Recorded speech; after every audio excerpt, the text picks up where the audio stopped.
Hey, how you doing today? I've come up with four really important points that I feel are the basis of my saving and investment plan towards retirement.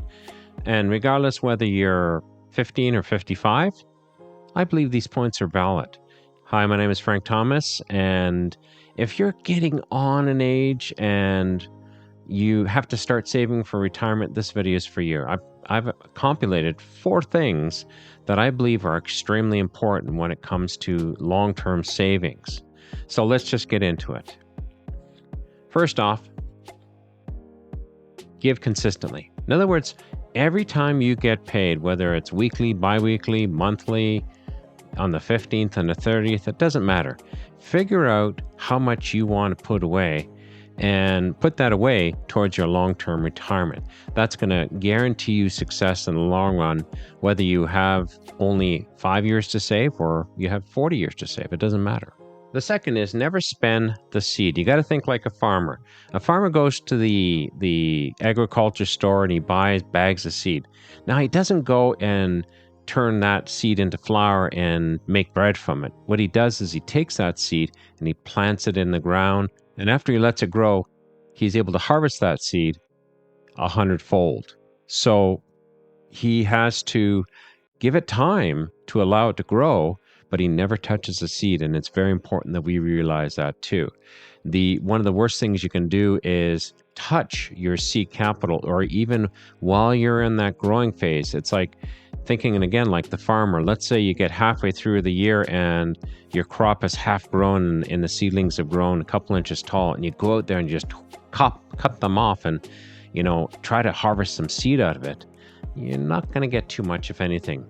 So, it's important for a farmer to be patient and wait for the season to turn right for him, and then he can harvest when the plants have ripened. So we're going to remember point number 2.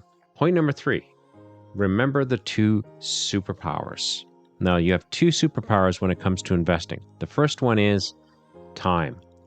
Again, if you're 15, you're 20, you're 25, even I dare say 30, 35, you still have time on your hands, because when you put money away, you put your seed capital away and you're saving it for the long term, what happens is it has time for it to double and to triple over time. So the dollar you put in today could potentially be worth, after 30 years, it could be worth $3 or $4. Now, it doesn't sound like much, but just think about it. Let's say you put $100,000 in and never contribute another dime. After 30 or 40 years, you could have $500,000 in the bank, and you've only put 100 of that in, and the rest of it is just reaping what you've sown, so to speak. And the other superpower is money. The second superpower is very important. The more money you can put in, the faster you can create a retirement. Now, this is a touchy one because it's something you have to get used to. You have to get used to being able to put away. You have to remember the first one, to give consistently. That is the most important.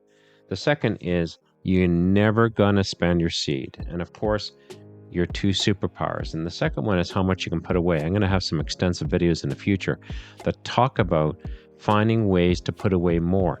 And to be honest with you, that is, in my opinion, more important than time, especially if you're 55 or 50, like me, 59 years old.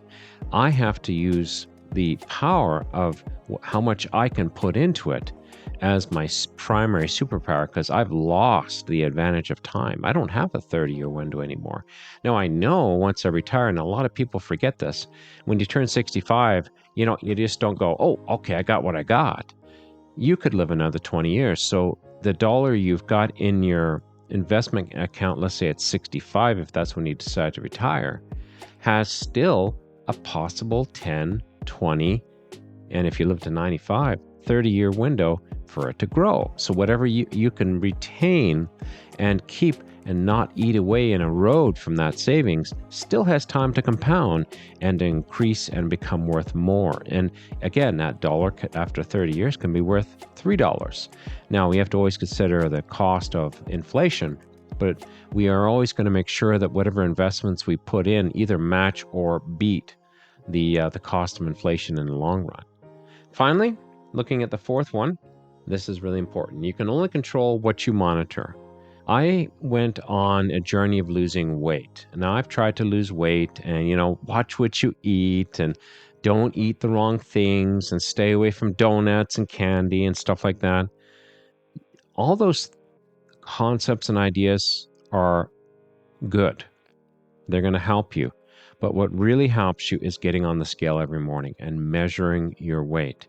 Every time you dish out a plate, you look at it and go, how much should I be taking? I remember the dietitian, I sat down with a dietitian, she told me that this is the size of your portions and this is how much you should eat. You shouldn't eat any more than that. But more importantly is getting on that scale every morning. Because if I get on the scale, I remember I got on the scale a couple days ago and my weight had jumped up by a kilogram. And I went, oh, that's not good. So that day I made sure I really started watching my eating. Now you get the point here. When you're dieting, let's say, you got to do it day by day by day. Fortunately for investing, you got to kind of think about it every day, but you're going to be doing it by pay period, by pay period, by pay period. Like I pay us once a month.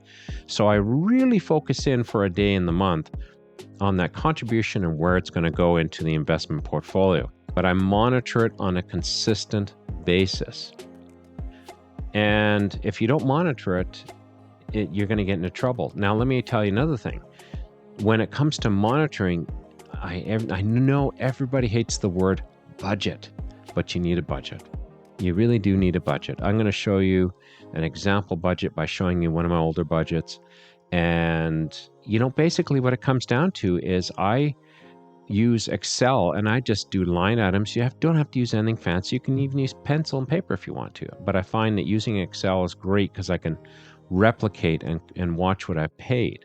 Now, what I'll do is I'll allocate funds to different things. Okay, I got to pay the bills and I got to pay the rent and I got to pay, or in my case, the mortgage. And I got to pay taxes and I have to have some money for entertainment, for clothing, for food. And I actually make little buckets of money that are for all those different allocations.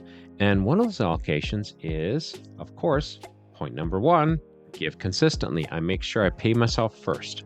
And that is on my budget, and I make sure I do that. Now, the interesting thing happens if you don't do that, and you're saving, and you're trying to save and you're trying to save what happens to be the dredges that you've just happened to have at the end of the month. You ain't gonna have anything at the end of the month. I promise you that.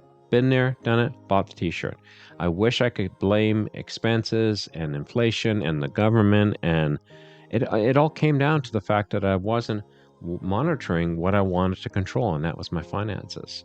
Just as much as when I was losing weight, if I'm not monitoring that, I'm going to get fat. Unfortunately, if you're not monitoring your money, your bank account doesn't get fat. It gets really skinny. So you have to monitor that. So let's just really quickly wrap up here. Like I said, if you get these 4 things, the first one is to give consistently. The second one is to never spend the seed capital you put in. Remember your 2 superpowers, time and money, and you can only monitor what you control. You get those 4 points, boy, you are on the road to long-term savings. Be sure to join me for future videos. I'm going to be talking a lot deeper on some of these topics. I do have one video called The One Mindset, and it talks very much about the second point, never spend the seed, and it gets deep into that. Probably a little too deep, but I hope you enjoy it. And these 4 points will help you tremendously, and I'm going to dig into each one of these in a lot more depth to help you gain a better understanding. I hope to share some of my favorite videos and YouTube creators who have helped me along the way in future videos. So be sure to subscribe. If you like the video, like it. Please do give it a like. It does help the algorithm. Keep your eyes open for other videos that you can watch, and thanks very much. My name is Frank Thomas. I hope you have a great day.